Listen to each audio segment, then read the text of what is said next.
Vaikapa party అరాచకాలకు, అవినీతికి, అసత్య ఆరోపణలకు మారుపేరు. అసత్య ఆరోపణలు చేయడంలో, అరాచకాలు చేయడంలో, అవినీతి చేయడంలో వైకాపా పార్టీకి మించిన మరొక పార్టీ భారతదేశం లేదు. అధికారంలో ఉన్నా,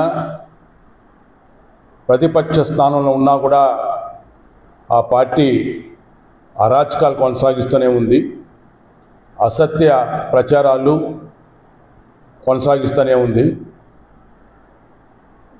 మరి వైకాపా పార్టీ తన సొంత మీడియా, పత్రిక,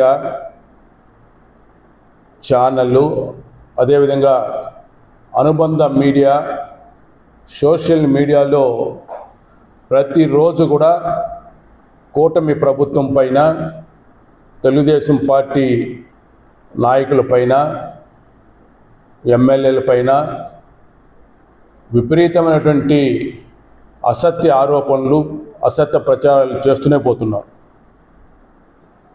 రాష్ట్రంలో కూటమి ప్రభుత్వం ఏర్పాటైనప్పటి నుంచి కూడా ఈ రాష్ట్రంలో జరుగుతున్నటువంటి అభివృద్ధి సంక్షేమ కార్యక్రమాలను నీరుగార్చడం కోసం, అభివృద్ధిని అడ్డుకోవడం కోసం అనేక రకాలుగా దుష్ప్రచారం చేస్తూ ఉంది.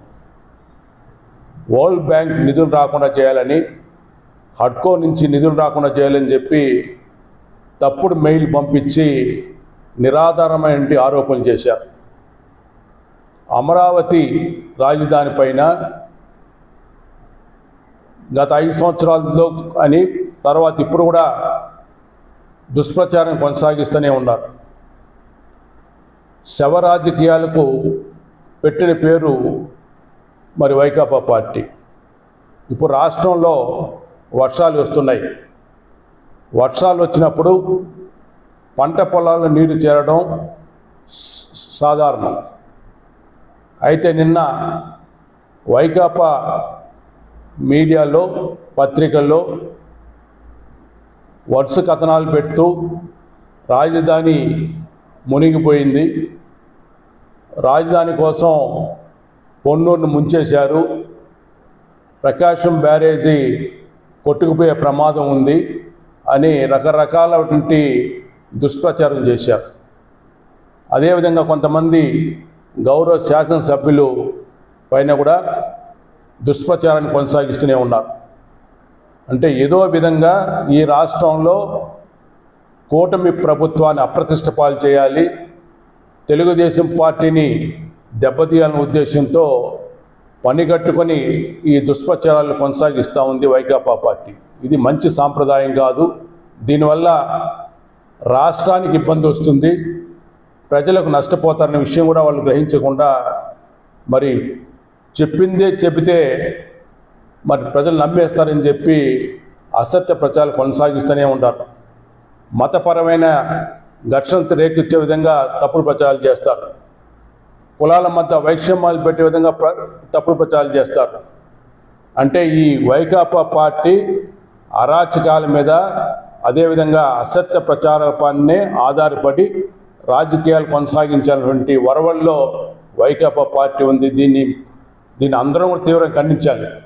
దీనివల్ల ఒక తెలుగుదేశం పార్టీనో లేదా ఇంకొక పార్టీనో నష్టపోయేది కాదు. అల్టిమేటంగా వైకాపా పార్టీ విధానాల వల్ల, వైకాపా పార్టీ తీరు వల్ల, ఆ పార్టీ అధినేత జగన్మోహన్ రెడ్డి యొక్క రాజకీయ విధానాల వల్ల ఆంధ్రప్రదేశ్ రాష్ట్రం దెబ్బతింటుంది, రాష్ట్ర ప్రజలు తీవ్రంగా నష్టపోయే ప్రమాదం ఉంది. మరి ఈ వైకాపా పార్టీ ఎప్పటికి కూడా రాష్ట్రానికి ప్రమాదకరమైన పార్టీ. జగన్మోహన్ రెడ్డి గారి వల్ల కానీ, వైకాపా వలన ఈ రాష్ట్రానికి మంచి ఎప్పుడు జరగదు. కాబట్టి ప్రజలు కూడా అప్రమత్తం ఉండాల్సిన అవసరం అయింది. ఈ వైకాపా పార్టీ, వైకాపా మీడియా సంస్థలు చేసినటువంటి దుష్ప్రచారాన్ని నమ్మద్దని చెప్పి కూడా ప్రజలకు సవినయంగా మనవి చేసుకుంటున్నాం.